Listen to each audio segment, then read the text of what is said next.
Probably a lot of people already know the legendary Helen Moore. For as long as I've known the founder of Student Advocacy Center, who is Ruth Zweifler, which is more than 20 years, I have heard about Helen Moore.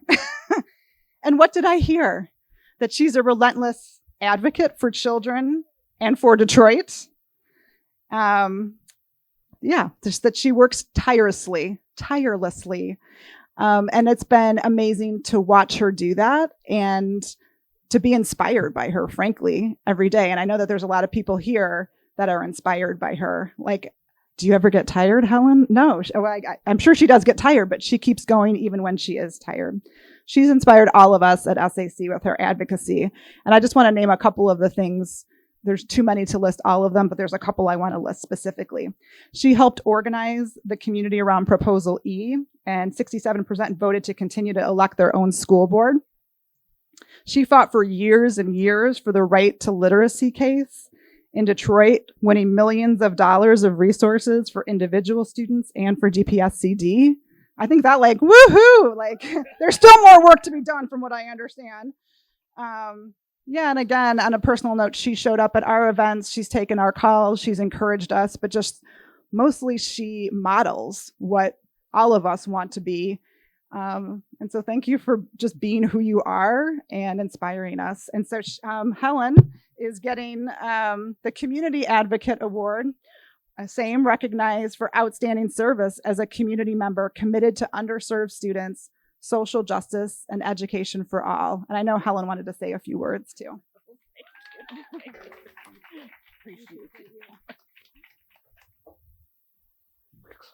Take the children and cover their ears. I got arrested so many times I can't remember for standing up for children, throwing me out of meetings, and I just wanted you to know I'm not nuts.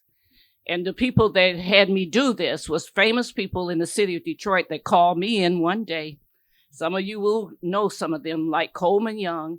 I was cutting up so badly because I had 4 children, moved into a new neighborhood, and we decided we were going to get a good education. Did not get it. We became a black school, and they stopped educating us. That's how the Black Parents for Quality Education came about. So when I started standing up in the meetings and not allowing them to have a meeting unless they listened to us, beating on the floor with our feet, hitting guards, and we did all that. I should be in jail. Some of us did go, but we got them out. I believe that our children have a long ways to go, especially now with the COVID. And all of us have to do what we can for them.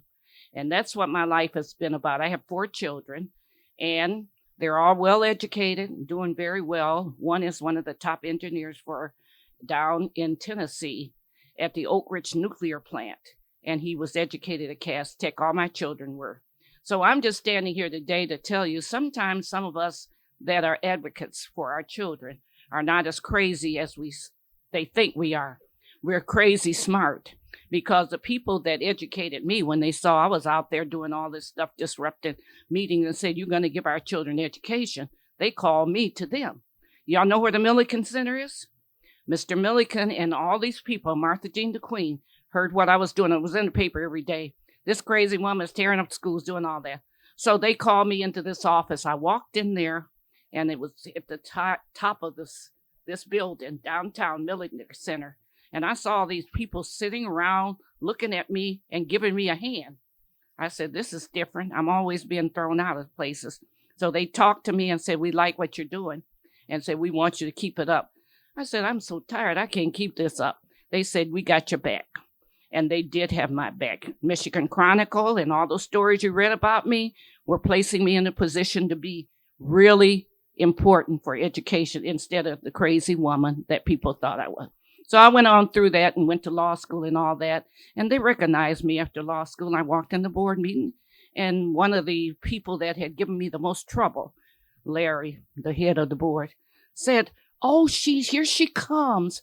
She's got a law degree and all that. Now, instead of throwing me out, they honored me. And I stood up and said, I'm the same Helen Moore that you threw out of the meeting last week. And I'm going to be the same Helen Moore from then on. Thank you.